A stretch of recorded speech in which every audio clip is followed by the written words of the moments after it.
Welcome to Wager Talk Today, the gold standard of sports betting shows where we talk the talk and walk the walk.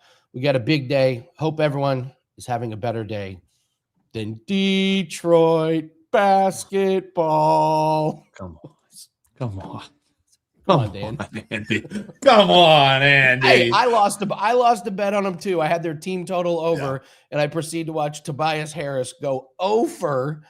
I watched Jalen Duren cost himself literally millions of dollars with the next contract that he's going to get. An absolute just it's the worst time to put on one of your worst performances. But we don't have a worst performance at Wager Talk today. We're always bringing the heat. What we got on today's show? Oh, absolutely, man. And we truly are always bringing the heat because in just a few moments, we're going to give you that Wager Talk Today play of the day. No sweat on the OnlyFans theory, Andy. So we cash another one. The free play that we give you right here to start the show each and every day, documented in the chat, 18-7. 18-7. So we got another free play coming your way in just a few moments, but also coming on your way on the show. Gianni, the Greek, what are we seeing? The Eastern Conference Finals is set and the Western Conference Finals are set. What are we seeing value-wise in NBA? Is there some MLB action? NHL, we got a Game 7 tonight. We'll give you a play in that as well towards the end of the show. Gianni will let us know what we're seeing in action there. Then we got the man, the myth, the legend, Bill Krackman himself. He's got an NBA prop coming your way. We'll also talk conference finals with him. Steve Merrill's coming on. 2 MLB plays for you. White Sox, Mariners, Dodgers, Padres. We'll also talk conference finals with him. And then Andy and I got free plays all along the way. So make sure we hit the like button. And congratulations, folks. If you are tuning in to this show right here, you scored exactly the same amount from the field as Tobias Harris. Congratulations to you. Congratulations to you. All right, Andy, Wager Talk Today, play of the day time. Let's do it, brother. All right, we got to go to the Canadians and the Sabres. I had a few plays that I was looking at, but in honor of Ross Benjamin and in honor of Carm and Andrew, we got a lot of rooting interest in this one. But there's a prop that is good enough to bet. It's got to be the play of the day. Bowen Byram over 1.5 shots on goal. This opened at plus 100. It's now down to minus 125. That's telling you a lot that this line is moving in our direction. So he's gone over in 5 out of 6 games this series, gone over in the last 4. 3 shot attempts or more the last 4 games. And here's what's key for me. No missed shots the last 4 games. So the accuracy is there. He's not firing a million shots and they're hitting, they're not hitting the goal. They're getting to the goaltender. And he's going over even when there are not a lot of shots on goal. So even when the Sabres don't have a lot of shots on goal for the game, he's getting over. So Bowen Byram, we've hit this several times. It's been a really, really good play. So I would actually love it if the Sabres advance and we could get this guy over his shots on goal. That's going to be the play of the day. Bowen Byram over 1.5 shots on goal. Yeah, and this is one that you and I kind of discovered when we were talking with Ross about the Sabres. We were like, let's find a prop to throw Ross's way. And he was like, you know what? That Bowen Byram makes a hell of a lot of sense. And we've been cashing on it ever since. So last chance potentially to go for it. Let's ride tonight. Game 7, Bowen Byram over 1.5 shots on goal. Comment below. Let us know what your best bet is while you're down there. Like and subscribe. We're about 1,700 away, Andy, from being a 250,000 subscribers here on Wagers Talk TV. So tell your friends, folks. We would appreciate it. But let's get right into it, brother. With Gianni, the Greek. Gianni, how we doing on a Monday, man? I'm liking that Hugo Boss shirt. Looking good, brother. Did he freeze? Oh, or did I freeze? Gianni froze. I got to get this internet fixed today. I was trying to You're back. Keep it. Yeah, I was trying not to pick up this new data plan for another week because I'm getting out of this hotel. I don't want to stay in this casino anymore. But the internet's giving me too much problems, so we're going to have to hook it up today. That's for sure. Because I just got too much to share, and I'm afraid the viewers aren't getting the best Wi-Fi connection right now. But I got a ton of info, Andy. I even got World Cup power ratings. The top 50 countries, my man said. Yes. From 1 to 50, he sent me. I swear to you. USA, not too exciting. They're about 35th. So I wouldn't get too excited about the USA.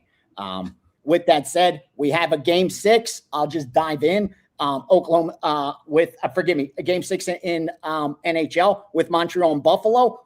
Montreal was supposed to get it done in game 6. That didn't happen.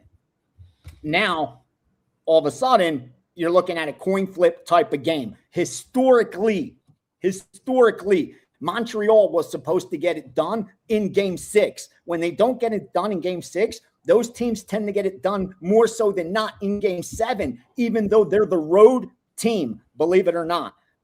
So interesting to see what transpires there. Sharps have been picking off plus 115s. So they're looking for Montreal at plus 115. And they also bet that one under 5.5. Now the public's going to bet it over, but it shows you game 7, they dropped that one down to 5.5 and juiced under, regardless how the series has played out. Now, moving on to the NBA, we have the best 2 teams in the NBA in the 2025-2026 season playing each other. Power rating wise, they are the best 2 teams remaining. Number 1 and number 2. Here's the analytics heading into this series. We have San Antonio, 4th offensively, 6th defensively, 24th strength of schedule. Oklahoma City, 3rd offensively, 4th defensively, 25th strength of schedule. They're almost identical on paper as far as offensively and defensively. The difference is the home field advantage for Oklahoma City.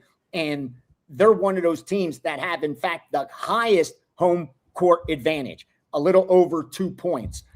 No other team home court is worth that. That's why you have Oklahoma City, the significant favorite in this series. In game 1, Sharps laid the 6 right away on Oklahoma City, and they went over. No surprise there. The public's going to bet the over also. They went over 218.5, 219, 219.5, and 220. Now, I wasn't surprised. Why? Because they played each other 5 times this year. The average closing total in those 5 games was 230. So they brought out the series first game about 12 points lower than their average. No surprise, Sharps got out ahead of the public and bet this one over. Now, the question is, are they going to steam the under? Is under the side? And they're getting an even better number, because rest assured, to get it from 218.5 to 220 probably took about 3 nickel bets at max. That's all it took in the right account, maybe $1,500 to get that moving in the openers. So be careful and pay attention to what the line does today. That's what's most important, because the betting public is going to get involved, and they're going to bet the over for sure. They're going to tease Oklahoma City. They're going to money line parlay Oklahoma City to the over, but they're going to take the points with the Spurs. Now, I don't mean to confuse you, but that's what I'm seeing so far in the back end. So far, if the game was going off in 5 minutes, the majority of point spread bets are on San Antonio, with a ton of teasers and money line parlays on Oklahoma City. So what does the book need? They need the game to stay under the 218.5 for them to wipe out all the teasers. All the parlays. For it to go under the 214s, 215s to wipe out all the teasers. And then they either need Oklahoma City to win this one by double digits, or to Spurs to win outright. One of those two would be best outcome for the books. Again, game 1, public's on the over, a little more on the dog. In Montreal and Buffalo, public's a little more on Buffalo. They're betting the over. Sharps took the plus 115 and the under in the hockey game. Hope that got through with Wi-Fi issues. Yeah. I think we got it pretty good. So they're hoping for like the middle, like they're hoping to get Oklahoma City to win by a basket or something. That's man. They got more courage than I do. The thing is, if you're getting that's why they're in such an advantage as the book. You're getting 11-10. That's why they're in that comfortable position. Okay. Recreational bettors overlook how big of an edge that is. In fact, that small edge that forces us to lay 11 to win 10 is the reason 99.5% of bettors lose money long term. That's the number one reason. Forget lack of money management, forget placing bad bets, forget all that nonsense. The built-in edge makes it such an uphill battle that because they don't have to be right even half the time to make money. We have to be right more than half the time just to break even. That's a huge disadvantage we're at. That's why with the books, like regardless of the outcome, they usually do well, especially in the playoffs, because there's so much volume and all that volume's laying vig, whether you're doing teasers and you're laying 20 cents vig, whether you're doing parlays and you're getting the worst of it, whether you're laying 11 to win 10 on straight bets, that vig is what really builds up their profit. Like we think it's such a small thing. It's 10 cents on 100. What's the big deal? That is the difference maker between being profitable and not being able to make money. Because if they took that vig away, like rest assured, if we're just trading player to player, the result would be a lot different.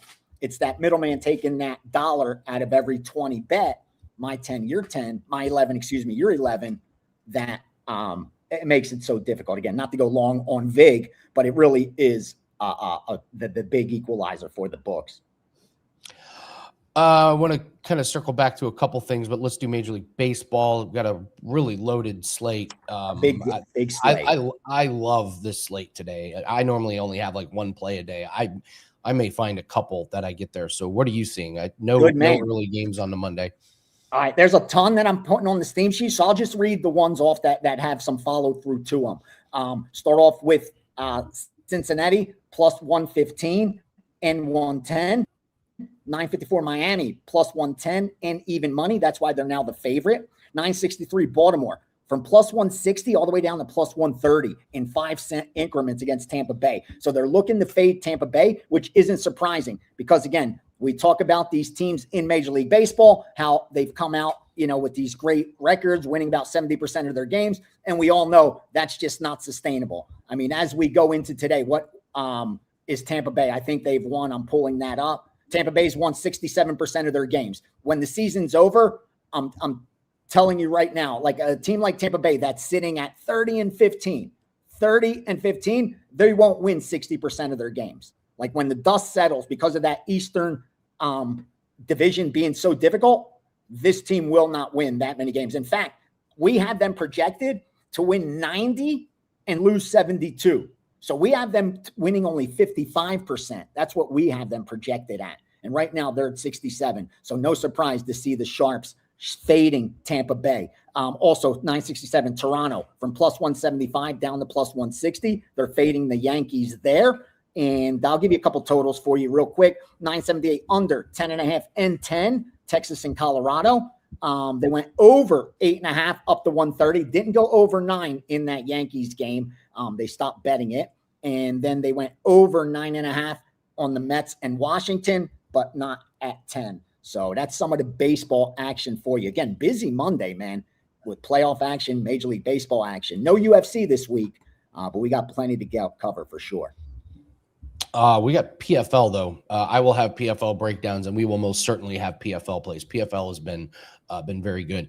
I want to get to World Cup a little bit, but recap UFC. Both you and I had really good. So I want to go over, hey, is the tide starting to turn here? Are we starting to see some winners? But I do have to tell you this story here, Gianni. On our live show, I don't know if you saw this. I think one person on social media found it. They're showing the opening of the Carano-Rousey fight. And we're talking about, like, is Ronda going to take it easy on Carano? Is this going to be a quick finish? Like, is she like, how's this fight going to play out? Like, are they going to be buddies and they're going to wrestle for 2 rounds or whatever? And my buddy goes, hey, rewind that. What's Ronda doing? Ronda was practicing the opening sequence of her fight, what she was going to do. She literally had a female training partner, and her coach started the fight. Ronda throws a couple jabs, shoots, and goes for the armbar. Immediately, my buddy's like, we got to bet first round sub. That's what she's going for.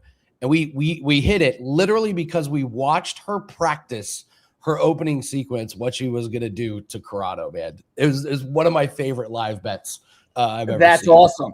I hope it is the turn. That's how I'm feeling it. Because listen, right now, if the year ended, I'd have a negative MMA year. And right now, like going back as far as here at WagerTalk and Combat Sports, going back to 2020. So that's 6 years. 3 of those times I've finished number 1 in profit. number 2 one of those times. So like 4 out of the last like 5-6 years have been really good in MMA. And like I said, if the year ended right now, I tell you when I win, tell you when I lose, and I'd be down units. So I'm kind of excited for what's coming. A little of the chalk cost me, and I think I've gotten a little bit unlucky because I got a ton of good closing line value. And that's what tells me I'm on the right path. Like as long as if I'm losing and not getting closing line value, then something's wrong. Something's really wrong.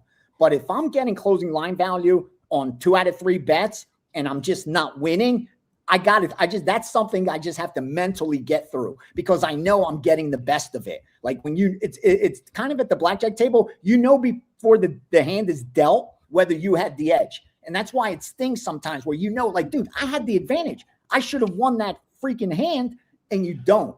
And it's kind of like that now with MMA, where I feel like as long as I'm getting good closing line value, I'm on the right path. And eventually, at times is on my side because I feel I have an edge, just like times on the side of the casino because they have a built-in edge.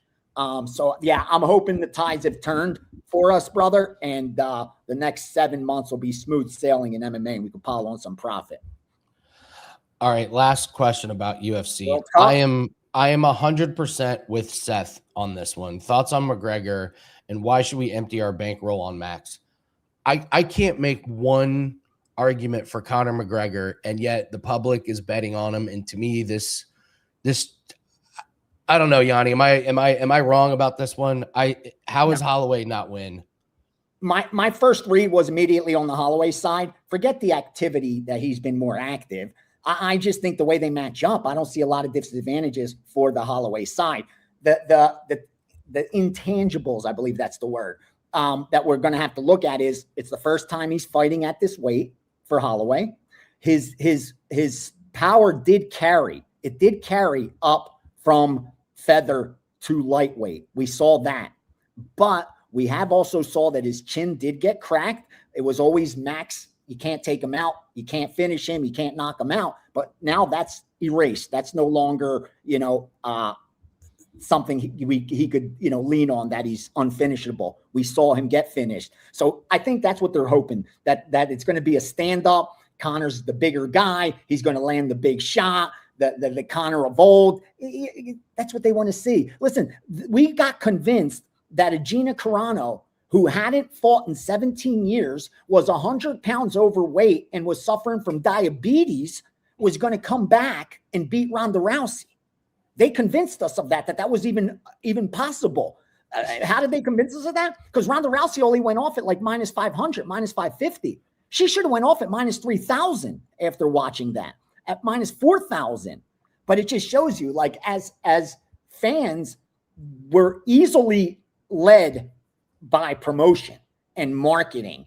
And rest assured, between now and when that fight happens, Conor's going to look like a killer. Like, you know what I mean? And I will not be surprised if the money keeps pouring in on the Conor side. That'll give us a better discount on the Holloway side. So we just sit back, let them bet up Conor, and if it matches up right, we get a better price on Holloway. Yeah, I mean, Holloway got knocked out by Topuria. Exactly. Exactly. So I'm just looking at Tapology here, and he hasn't fought since 2000. McGregor hasn't fought since 2021. His last win was against old ass Cerrone. Whatever. All right. Okay. With a shoulder, beat him up with his shoulder. With his shoulder. Yeah. Shoulder KO. Remember that? And then Cerrone's grandma comes in the ring and hugs McGregor, not Cerrone. So, okay, we got to circle back. You mentioned World Cup, and you mentioned your World Cup power ratings. Yes, so we want to get a clip of this one. I'm going to turn it over to you. Give us your power rankings for the World Cup. All right. Here are my top 5 teams heading into this World Cup. Number 1, Spain. They are heads above all else. No argument there. Number 2, Argentina. Behind Argentina, very close, I have Portugal number 3. And the argument, France number 4. Behind France is now England. We had Brazil, but we dropped Brazil a little down and put England above them. So we got Spain, Argentina, Portugal, France, England, followed by Brazil. After Brazil, these teams are all neck and neck. You have Germany, Netherlands, Colombia, Japan. Those teams playing each other would be a coin flip. So that's the top 10 I kind of just shared right there. But the cream of the crop gets cut off at Portugal. One of those 4 teams, power rating wise, seemed like it's coming out. Obviously, the odds should reflect that as well. Spain, Argentina, Portugal, or France. Narrow down one of those 4, and you'll probably cash a future. All right. Love it. What do you have up for everybody on Monday? All right. Right now, only long-term packages are up, but I do have enough info to put the Steam sheet up within the next 30 minutes. I will have an NBA package as well for this game 1. Was able to confirm there. And then it's just day by day. No UFC to look ahead to. So we got nothing but NBA, NHL, Major League Baseball, and of course there's soccer. In fact, there's a 4% soccer that I released that should be up for free at WagerTalk as well. It's in Ireland, so you should be able to get down if you agree. So a lot of good stuff for this week. Best of luck to all.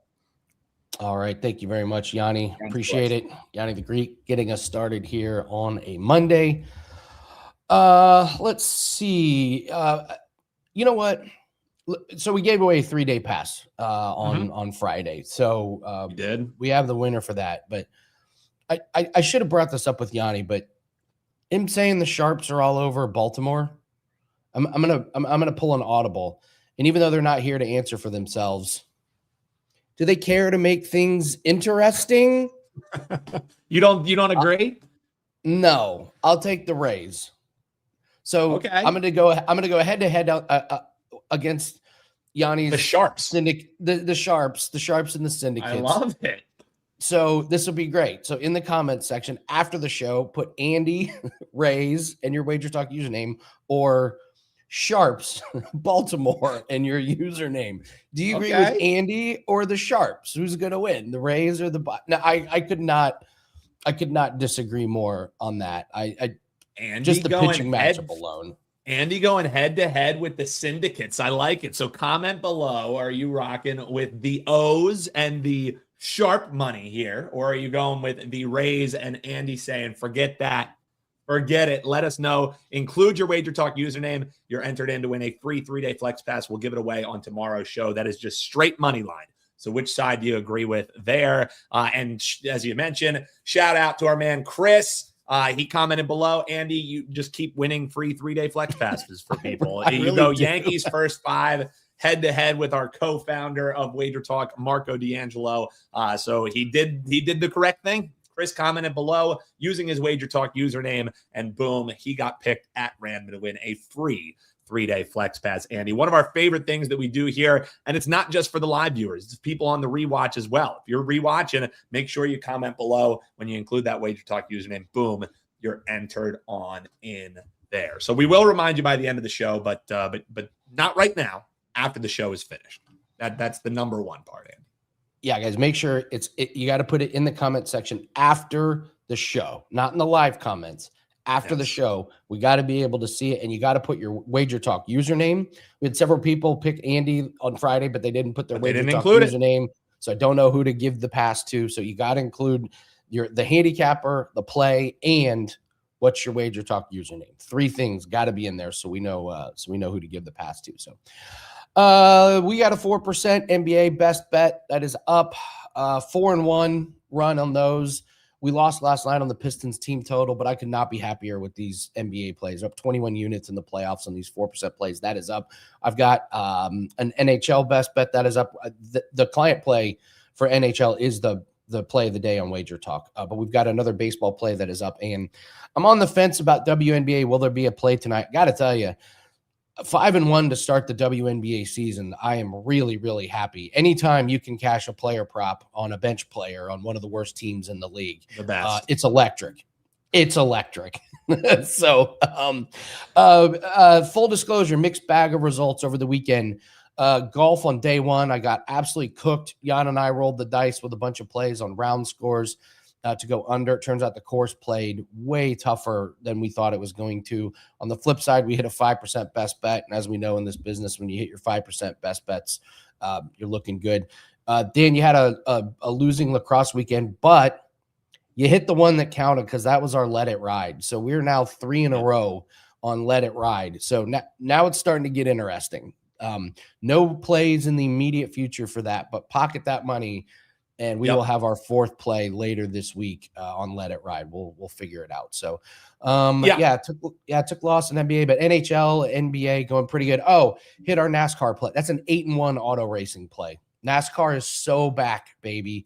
NASCAR is so back. We got these new cars. You were sad for a while, Andy. Money. Yeah, you were sad for a while that it was unbettable for a while.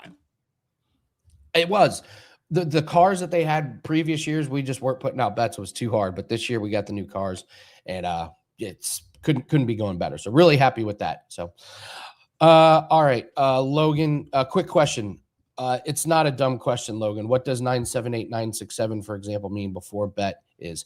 So on the boards, and you may not have them in your sports book. You probably don't. Like these numbers refer to the bet number. So when you go into a casino or on some of the other off screens, you'll see that number next to the bet. But on like DraftKings, FanDuel, they don't have those numbers. So when he's telling that, he's telling. It's the universal, it's the rotation number. It's just so that you can be like, hey, if you go up to a counter and you tell the guy, hey, I want to bet on New York money line. Hey, well, 3 New York teams might be playing. But if you say 955 on the money line, he'll know New York Mets on the money line. But yeah, DraftKings, FanDuel, they don't really deal with the rotation numbers. But if you're in Las Vegas, your ticket writers will thank you if you come prepared with a rotation number. That is for sure. And the line behind you will thank you as well. I was gonna say it's the people behind you that are appreciative of that. So actually, let's bring in Bill. Bill, you got to have stories about rotation numbers. No, rotation number is the exact terminology for that, and that's something that us, I guess, old timers are used to for the last 35 years. Is a rotation number. It was originally the Don Best schedule rotation number of each team. Every day it changes and goes back and forth between 700s, 800s, 900s, and that means like 901's the Yanks, 905's the whatever Tampa Bay, and then 915's the Mets. And you ask for that because it does make for a better experience for the customer and, like you guys said, for the people behind you. So now you walk into a retail shop and it's unbelievable. If you go to a DraftKings and you watch, the teller has to scroll down. Now you're seeing a screen, they're seeing the same screen. It's the same screen on both sides. So you're seeing it, you're actually trying to help them. If you ask for a team and they're scrolling up and down looking for the team name, it slows down the entire transaction. They get less bets in because people's tendencies are to bet late or last minute, so therefore they're going to get shut out, especially on NFL Sundays. They're busy looking for the games and the team names, and it just it's when these new companies came to the country, they decided not to use the rotation numbers. There has to be something financial involved there. I don't know the reason, but that's what my hypothesis is, because why would they not use a rotation number to get more transactions, more tickets through, more volume? There must be some kind of I don't know, but I mean, does the sports books in Las Vegas do that? No. Do they have to pay anything extra? I don't think so. Yesterday they announced that DraftKings in Chicago at Wrigley Field is closing. I was like shocked. I was like, wow. Wrigley Field has an unbelievable DraftKings right in the stadium, and it's on the sidewalk right there, Addison, and you can walk in and just to see what happens there and to see that it's going to close because of many different reasons. I actually made a copy. How can a retail location close like that? I was wondering how they can close, and now I realized it's that. I put things into street terms. The shakedowns of this, the country here, they just, try to charge you all these different fees, and the tax rate's as high as 40% for retail. Last year, Illinois added a per tax wager of 25 cents to each bet, going up to 50 cents per wager on certain bets. Like, this is insane. Now a brand new tax was implemented This put it over the top. I'll read you verbatim. For DraftKings, strike three for Wrigley Field venue may have been the new 10.25% tax implemented by Chicago in January on adjusted gross sports wagering receipts from bets placed online at the retail sports book within the city. I mean, honestly, Al Capone wasn't charging this kind of tax over there. What is going on here in Chicago? It's in Illinois. It's unbelievable. You know, it's funny. Someone said in the comments, I like it. I love all the weirdos in sweatpants waiting for them to open every morning. Well, let me tell you what that is. They're not weirdos. They're regular knockaround guys. These guys are guys that are waiting for sports books to open all over New York, New Jersey, Chicago, places like that, Detroit. Guys that don't want to show the cash in an app. They don't want to have their money on an app for many reasons. Maybe they have, liens against them. Maybe they just don't want people to know what they're doing, and maybe they have cash and stuff like. But you read all these things and you kind of you see the different moving parts of sports books, and for DraftKings to close that operation there, though, it really shows me how much money it takes to operate a sports book. Now, trust me, I'm the last person to ever say, you guys know me. I don't know my wife did with the bucket somewhere. I don't get that collection bucket out too often for the sports books, but to take over 50% in New York State is taking over 50%. However, New York State is the sports betting capital of the United States. Some of these sports books are making more money there than they make in Nevada or New Jersey because there's so much volume. So I know I can go off on all different little areas here, guys. Sorry, I just explaining some of the things that I read every day, and I like the public to know about it because sometimes they don't get to the Twitters or last week. Speaking of which, last week I had 4 million views for the week on Twitter. I get about 10 million views a month between all my socials, not usually all of them on Twitter. But last week, tipping is a really sensitive subject for people. And I talked about a couple different things tipping wise.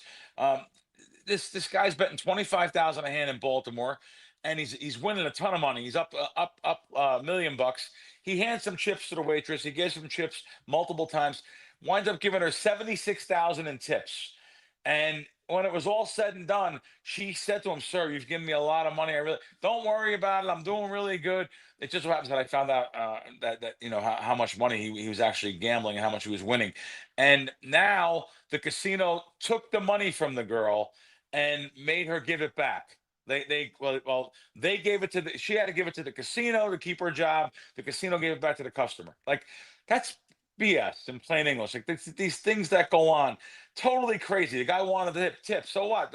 You had Kerry Packer here tipping out hundreds of thousands to people, paying people's mortgages and stuff. It's just like, it reminded me of this story from Caesars Atlantic City. Mr. H came in 28 years ago, and he tipped the dealers $2 million over 72 hours, and the casino hated it because they couldn't get the money back. The guy was up only like 3.5 million, and he tipped 2 million of it. Happy as can be, tipped the dealers, and they wanted him out of the building because they can't get the money back. It's in the box. And meanwhile, all the staff, the dealers are all happy. It just really is.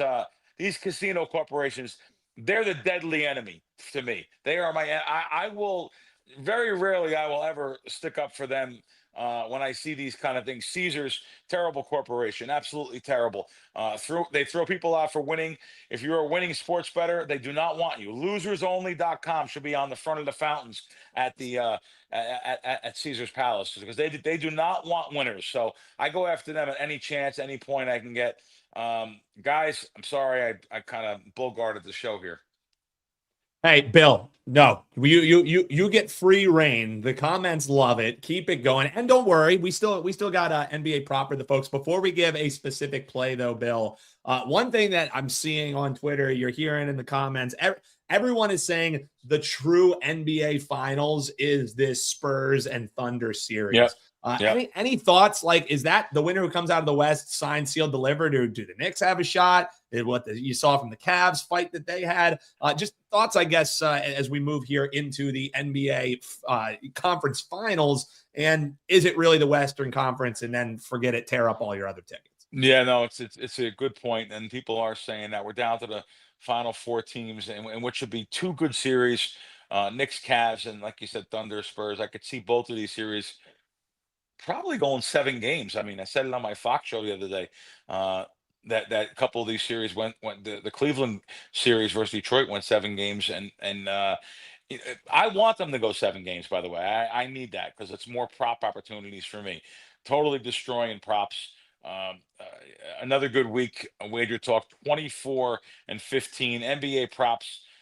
16-4 in the last 20 plays in NBA props. Just ridiculous. 30 points. I actually put more on the units. Of course, you want to play more on the units. So 30 unit profit in NBA props. And thank you for that comment. I missed it, but I seen it come up there for a second. Thank you.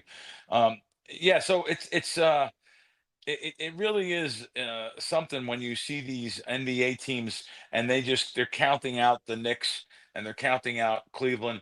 And personally, I need the Knicks to go on to the finals, and I need them to win. Or I have them at a big future price, but I need them to win the East anyway. It's been good for me. Like I said, the NBA. Props, and I did have Detroit in the series, but I still, even though I had Detroit in the series, they're in my losses. 24-15 for the week, plus 10 units, guys, for the week. Another great week. I just say it week after week. Look forward to watching these finals here. I think that people are probably right about the Spurs and the OKC, but I wouldn't count out the underdogs, especially spread wise. A lot of times you'll see these teams step up, and the Knicks were doing some blowout games there versus Philly. So but then again, yesterday Cleveland blew out Detroit. So just keep that in mind, that these teams are they're pro guys on the court, and you see these giant spreads and stuff. I can't lay on too many big favorites. I don't even bet. Anyone that follows me at Wager Talk, you know what I bet. I'll bet maybe some totals, but props is the way to go. NBA player props, smaller market. They don't get a lot of eyeballs on it, but yet all the sports books offer them. You have DraftKings, FanDuel, MGM, Caesars. They all offer the NBA player props, plus even the books in town. They all offer them. Westgate, Circa, South Point. Player props are a big thing because most people just come in. They love to bet their guys over, their favorite. It's boring to bet under. But myself, I've actually bet lifetime. I was like 50-50 betting unders and overs, over-unders on player props. And then I went to about like 75% when it came to NFL player props, betting unders, and it's went the exact opposite way. It's unbelievable. I have definitely evolved and got closer to that 50-50. I do bet overs now, especially with these NBA player props. Yesterday I hit a 5%. By the 5 minutes into the second quarter, I had over 7.5, and yeah. So you could bet overs now. I have evolved as far as that goes. Like I said, 16-4 in the last 20. It's been unbelievable. I'll give you guys a free NBA prop today. I have BetMGM up here. So Devin Vassell, points, assist over 13.5 minus a quarter. I see over 14.5 plus 05. That's okay too. There's a 30-cent difference in there. 1 point. It is off of the even number of 14, but I think it's okay too. I see that at one sports book. Over 13.5 minus a quarter. Over 14.5 plus 05. Played 31 minutes in a game last series. Should get the same amount of minutes versus the Thunder here. He's a great spot up shooter, and he should get a lot of open looks here with the defense collapsing on Wemby here. So over. There's your free prop for you guys. Been on fire on these props, like I said, and they got no chance to beat me on props. It's the reason why I get thrown out. It's the reason why I'm thrown out of Caesars. The reason why I'm thrown out of stations. Now I say thrown out. I'm allowed to go on property. Maybe not after this show, but honestly, I couldn't give a shit. Fine, throw me out.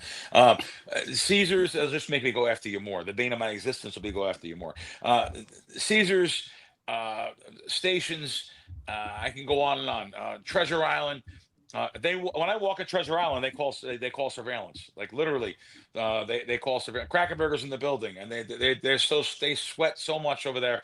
And I had a shift manager recently stop in his tracks and point at me, and I pointed back at him, of course. And they didn't 86 me, not yet, anyway. But yeah. By the way, I don't do nothing illegal, nothing wrong. I'm just using my effing brain. That's all I'm doing. I'm just using my brain against these casinos instead of using my information. They're so stupid. Instead of using my information and moving or over moving off it, they say, "Oh no, let's get them off the app. Let's get them." So I'm not allowed to play on the apps. But let me be blunt. You can't stop me. I have too many friends. Now I'm just going to get on the app with somebody else. You're not going to know it's me. And you're going to say, wow, this guy wins. Yeah, maybe we should cut him off. Give him a little more time. We never heard of the name. Well, you never heard of the name. But me, underneath the, a couple of filters down, is Bill Krackenberger playing. So it is what it is. You guys want to play cat and mouse? I'll be happy to play with you. Oh, and thanks for the bonus, the new sign-up bonuses, too, when I sign up. Thank you. Bill, I made something for you here real quick. Oh, No. hey, can you? Oh, no. Hold on. We got to make a copy of that. Well, here's what you do. I need you to send me that. I gotta tweet that out. That is beautiful. That was beautiful. Please send me that, Andy. Yeah, next time. I will. Next time I feel like going after Caesars for something, I still go after Tom Reek, the guy that's the head of the place. Gives an interview to the Las Vegas Review-Journal, tells the customers, he's telling customers through in an interview. And the guy asked him about why you're closing your lounges, the interviewer, the reporter, why are you closing your lounges? He says, they can stop at McDonald's on the way home. I don't have to feed them. This is the guy that's the president of the company, Thomas Reek. That's unbelievable. He should stay far away from a microphone and his $20 million salary. Give it a break. All right, I'm done ranting. All right, what do you have for everybody on Monday? And I will send that to you on. I'll DM you on Please Twitter. Do. Thanks, Andy. Thanks, Dan. See you guys. Appreciate it. Thank you, everyone, for liking, subscribing, listening to me. Go off. Talk to you later. Appreciate you, Bill. And yes, if you hit that like button and you subscribe, you get Wisecracks as well. He has great guests on every single week. So you hit that subscribe button, you'll see when it goes live.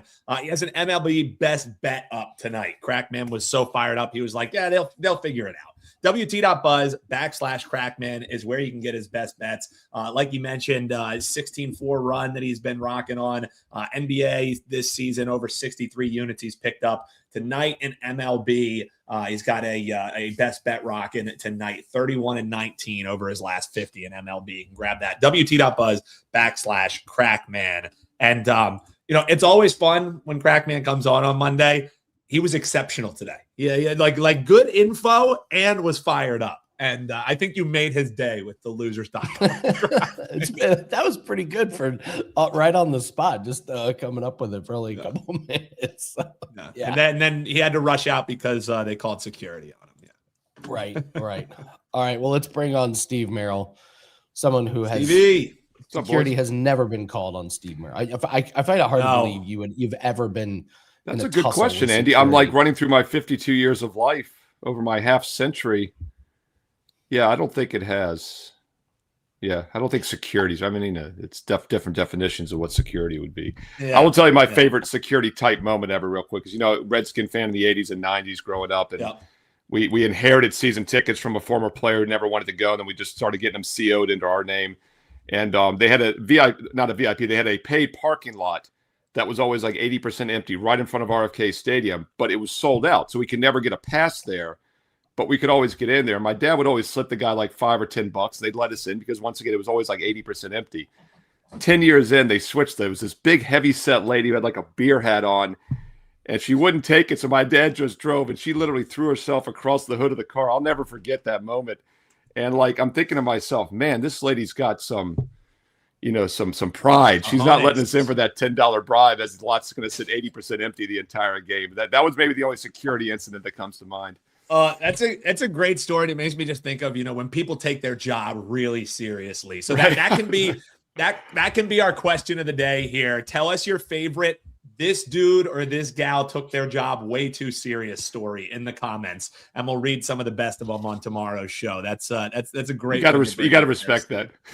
No, you have, and that's what I mean. Is like you're always like, oh, here's the hard, oh, here's the try hard, but you got to respect it. Hey, when somebody gets a badge, whether it's a legit badge or not, you wear that thing. You wear that thing. She ain't taking that. She wasn't taking that Hamilton, man. It might even have been we might even have upped it to an Andrew Jackson. I don't know, but this was like 20, 30. It was like 30, 40 years ago, so. diving on the $10 in would hood have been like is 40 now, right? Yeah, exactly. Diving on the hood is wild, man. All right, well, let's dive on the hood right here, Steve, and let's talk some baseball, man. Let's talk the White Sox taking on the Mariners. You have two plays that you're going to be breaking down here. I'm intrigued on both of these ones. So let's kick it off here. You're seeing Seattle is pretty sizable favorite here, approaching over 160. If you're shopping around, you can find a little bit better of a price. But thoughts on this one, Steve? And then the other game that we got for you is this Dodgers and Padres in-state rivalry matchup that we have going. But we'll start here with the Mariners and the White Sox. Yeah, a couple of 9:40 Eastern late night games. We'll start with White Sox at Mariners. We got Schultz against Woo!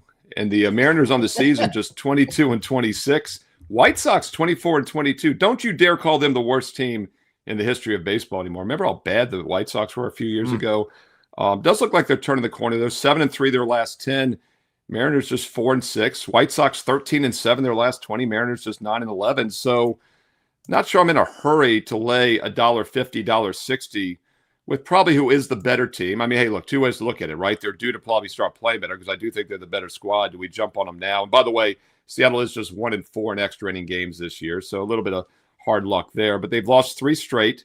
They've scored 7 total runs in those 3 games against the Padres at home this past weekend. Meanwhile, the White Sox do travel after that homestand against the Cubs. You could say that's a little bit of a letdown after back-to-back wins against the in-city rival.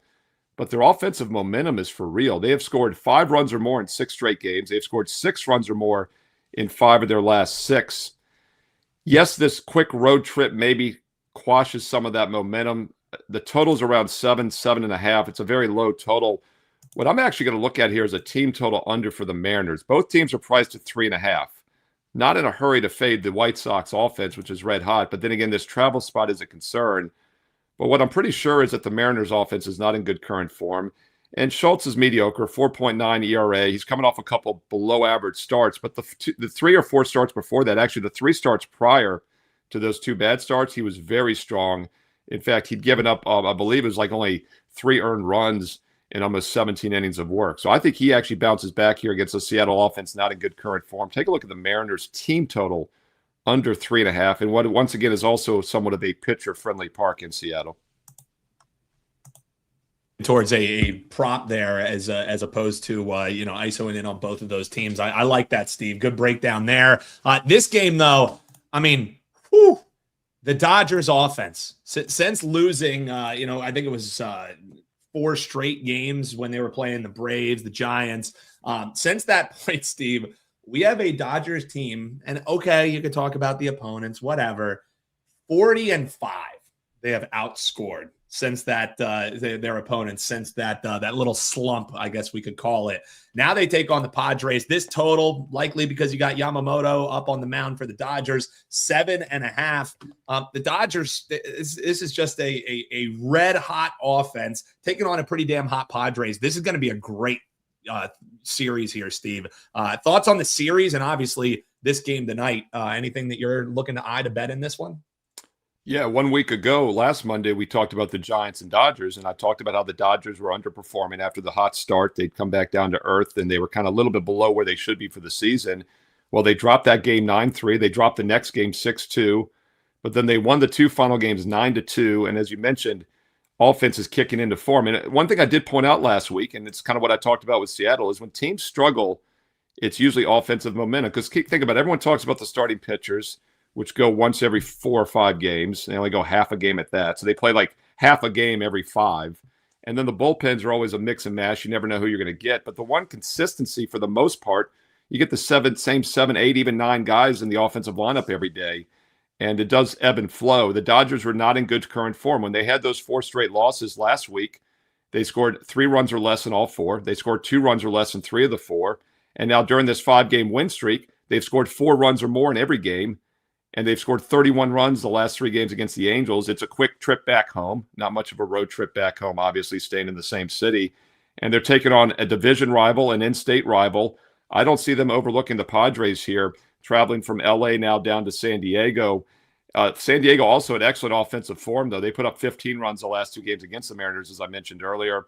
By the way, the Dodgers are now 29-18 on the season. That's right below 62%. That's exactly 100 wins for the year. So they're still a little bit below what their projected win total was getting over that 100. Padres at 28-18, a half game back. I think LA is still the better team. And by the way, I love Ohtani. I think he's the greatest all-around baseball player ever. Drop that in the comments below.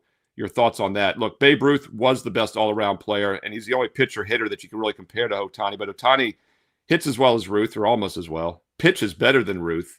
Greatest all-around player I've ever seen. Yet he's not even my favorite Japanese player on the Dodgers, Yamamoto. Man, what he did in the World Series last year was insane. He won 3 of the 4 games, including Game 7 with no rest after winning Game 6. And he's on the bump tonight. 2.5 ERA last year, 3.6 this year. He has regressed a bit in his last few outings. He's gone 6 innings the last 2 outings, but he's given up 8 earned runs, 11 hits. So I don't think anything is wrong. He's most likely going to come back down to earth. But with 2 hot offenses, I don't mind a little look at the over here. Let's take a look at Padres and Dodgers to keep the offensive rolling. And because we do have Yamamoto and King on the mound who have good overall numbers, it's a very reasonable total at 7.5 under -20. I would hold out, though. Wait until near first pitch. You might get a 7 over. 7 is a very key number. I lean over 7.5. Like it even more if you can find 7 over -120 by first pitch tonight at 9:40 Eastern on Monday. I love it, Steve, and I'm glad you mentioned the over there. I know some commenters hate when I throw in my 2 cents, but that was the way that I was looking at this game. So I love it when you confirm, because one thing I like looking at with pitchers sometimes is how they match up against lineups, how they match up. And Yamamoto, for all that he has done in his career, 1 and 2, 4 starts against the Padres. His ERA in those games over 6.38, 4 homers, 13 runs in 18 and 1/3 innings. So I was just waiting for Steve to say, hey, let's look towards this over. But like Steve said, I think you can wait on it a little bit. You may even want to swoop in live if these pitchers do start hot, because King's pretty good as well. So I know some folks hate when I give my 2 cents. I love it, Dan. I like this one. I like this one, Steve. So let's ride together, my friend. No, I love when you chime in, because that is something I actually forgot to mention, was that he has not fared well against the Padres. So thank you for pointing that out. You're exactly right. 6.38 ERA in 18 innings of work over the years. And last year he had 2 outings, I believe, against them. He gave up 11 hits, 5 runs in just 12 innings. So not terrible, but, once again, below average compared to against other opponents. And it's a kind of a wait and watch tonight for me, because he has not been sharp the last couple outings. Really, the last 3 outings, he's gone 6 innings or less. And this is a guy that routinely can go 7+ innings. We saw him go back-to-back in the World Series. It makes sense, right? He's only human. I will say this, though. 16 strikeouts, 1 walk the last 2 games. Can't pitch much better from that perspective. And he still has an ERA of over 4 in those 2 outings. So, yeah, we'll keep a close eye on Yamamoto. Make sure he's not maybe wearing down.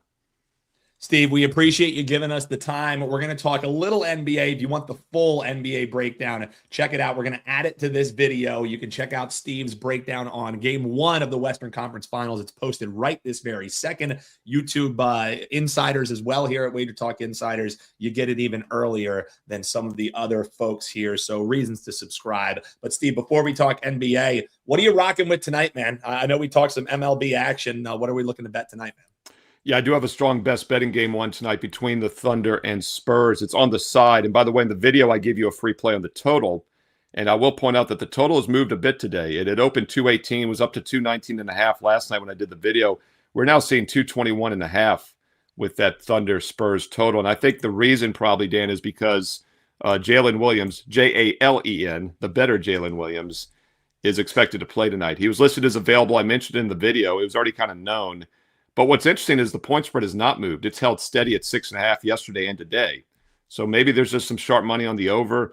I give you my take, my free play on the over-under in the video, along with several player props.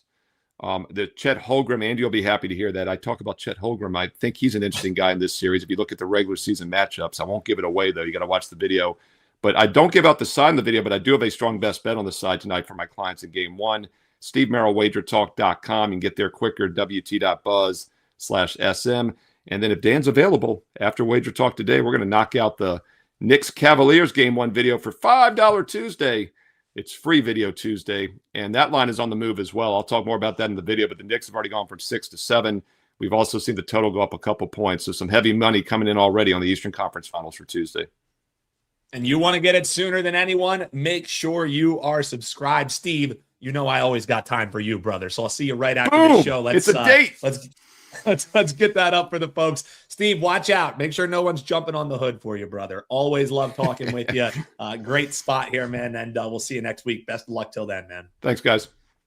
Have a good one. WT.buzz/SM.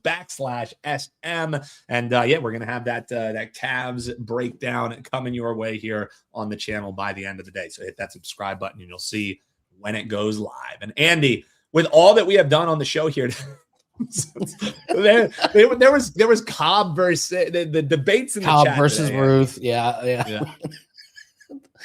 Why didn't he become It's a a good man? line. This is a good line. It's a good question. It's a good question. Yeah. So, all right, we can break down. I'll give you guys some plays on both Let's of the do it. games tonight in NHL. We'll do that for all around the world here. Let me pull up my write-ups here. You'd think I would know them off the top of my head, but because I'm a bad employee. All right, here we go. We'll start with which one am I starting with, Dan? Canadian Sabres. We got let's do Habs Sabres. Yeah. Okay.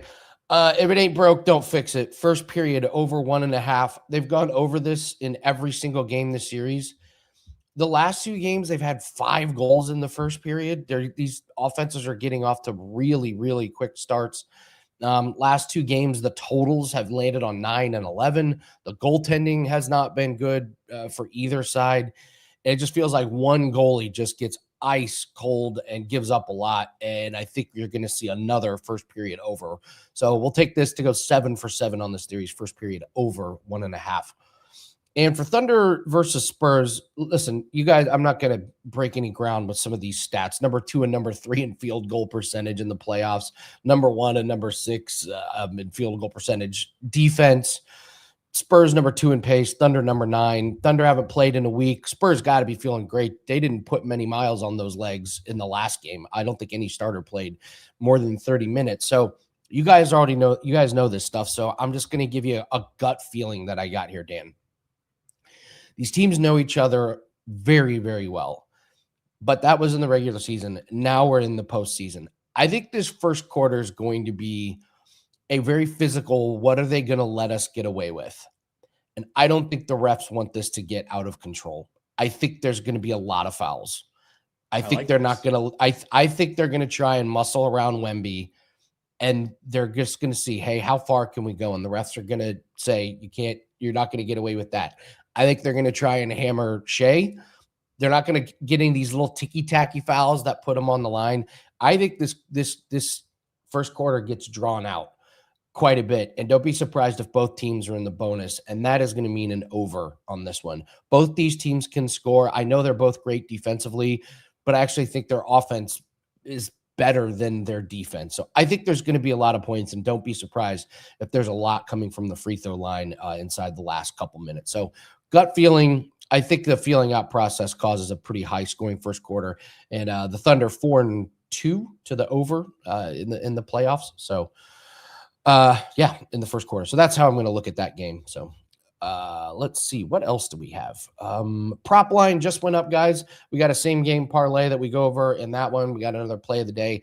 We also got some really good props over there. We're doing something interesting with K props. I'm taking teams that are striking out a lot recently, and we've been looking at pitchers that face them and taking their over K props. It's been working really well. And then we take a look at a team that is not striking out very much. We take an under. So for example, Toronto Blue Jays, not striking out, 5.6 strikeouts per game in the last 3. So we take a look at some of those pitchers.